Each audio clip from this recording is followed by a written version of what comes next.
All right, let's get back to the security concern that we were focusing on before we went on to Bt. And Group Captain Shehu, you were making a point about what we could likely experience in the future as a result of what we've seen going on today.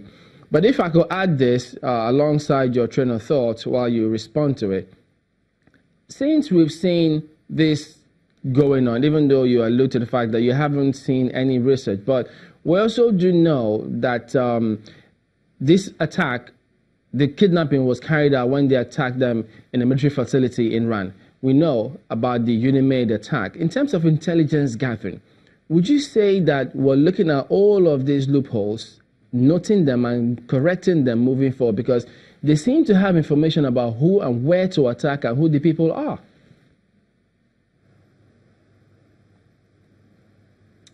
Unfortunately, that is the strength of a counterinsurgent. We have to factor in the fact that these people are living among the population. So it is very easy for them to watch the movements of troops and to also pick weak points on which they will strike. Having said that, again, just like I emphasized before, we need to do a lot more about intelligence. But again, modern intelligence in the battlefield is about science and technology. It's about cyber warfare. It's about satellite imagery, which unfortunately, as of now, as a Nigerian country, that is not one area that we can say we are very strong or we can be completely reliant. I must note, however, that maybe just coming into this studio, I read somewhere that the Nigerian army is setting up a cyber warfare command. Well, if it comes to fruition, maybe it is answering the questions that you are answering me now. Because I want to believe it's as a result of seeing our weakness or failure in intelligence. However, again, like Mr. Ejiofor said, we can ask specific assistance we want from countries. What I understand with the Western countries is that they will not put boots on the ground in Nigeria. But I think issues like satellite imagery, live satellite imagery that will enable our forces to pinpoint where certain elements of Boko Haram are at what they are doing will be a great boost to our counter-terrorism strategy. That is my opinion. Let me ask you this question, Mr. Ejiofor, because according to Mr. Shehu now, that will go in a long way to help our army to be able to fight the insurgents, especially in the northeast. But if you look at the situation, does it now, are we remotely accepting that Boko Haram is not defeated, as the government has said that it is? Well, we've made some progress, but it would be an illusion for us to say that Boko Haram has been defeated when almost on daily basis they are still carrying out their attacks.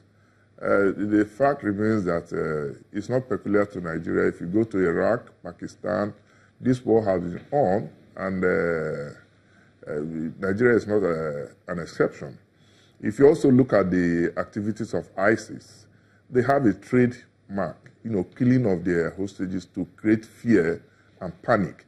And I think that's what Islamic State in West Africa is exactly doing now.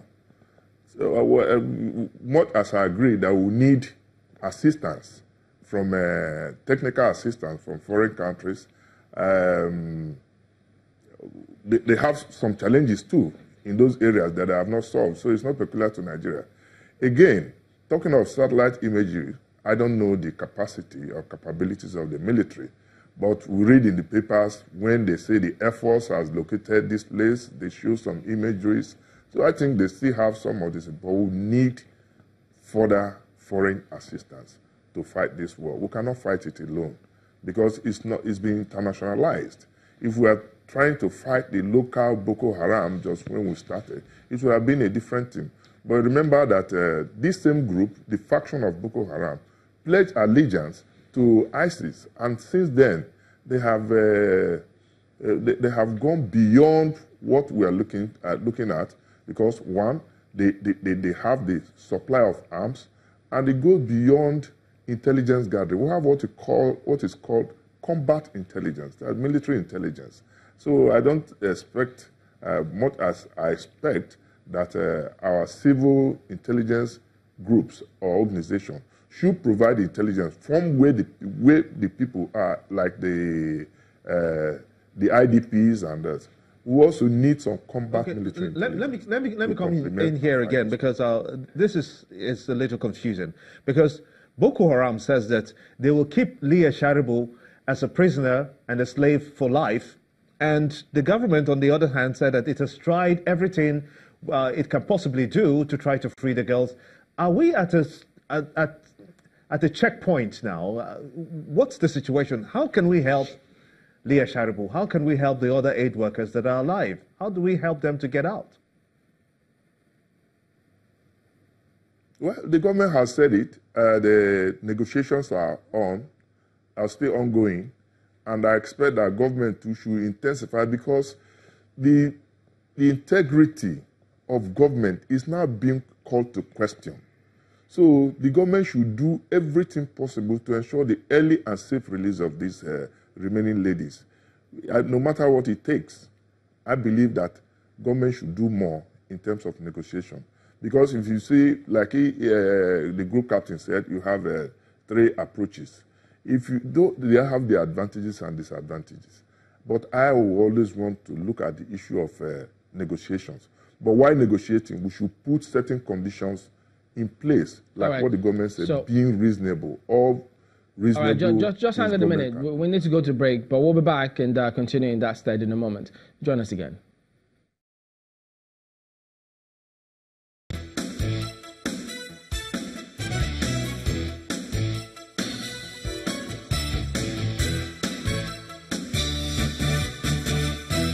Welcome back. It's our concluding moment. And let me ask both of you, gentlemen. You were in service at different times of your lives. Let me start with Group Captain Shehu. While you were there, the relationship between the security agencies and the populace, the civilians, is it helping or hurting? Or do you think that it's also contributing, and in what way, to this fight against terrorism?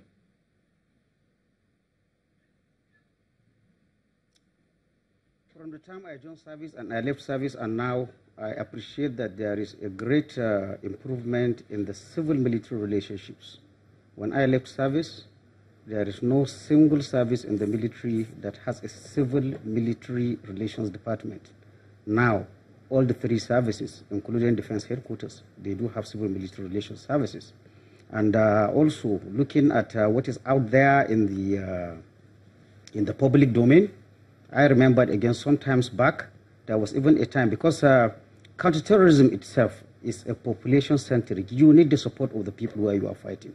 We've had times where even the people that are being served, that is the population in the Northeast, there was a time that they were calling for even the removal of the military from their area of operation. It is a documented case. I see that maybe we are not there maximum where we need to be, but there is tremendous improvement between the relationships. I think as a result of the awareness that counterinsurgency operation, you are competing for the hearts and minds of the people. So the military must continue in the way they are doing, of ensuring cordial relationship, of investigating any violations or any misgivings within the population which they are operating, which they are doing now. So in essence, what I'm saying, there is a great improvement from when I was in the military and now. All right, Mr. Joffa, let me give you a different one, because... Yeah, I think... go ahead. Go ahead. Yeah, you see, the State Security Service is a civil organization charged with intelligence gathering, and they cannot work without the people. And I think so far there has been cordial relationship between the State Security Service and the general populace. But I think it can be better improved by the people, by volunteering information. I think the Public Relations Department of the SSS, you see, they are opened suggestion lines, you know, where you can read them, because the general fear is that people will say, I don't want to go to SSS. So you don't need to go to SSS. There are other avenues for reaching out or communicating. I think the SSS will encourage them to go out and intensify efforts to enlighten the members of the public so that they will be cooperating with people to volunteer information, not only on this particular issue of the insurgency we are fighting. You know, we need intelligence now that we are going into campaigns, because politicians, being who they are capable of doing anything. So we need they need the cooperation of the people to see that this country move forward, especially as we go into elections. All right, then, Mr. Mike Ejiofor, former director with the SSS, and Group Captain Sadiq Shehu, retired. Thank you, gentlemen, for talking to us today on the program.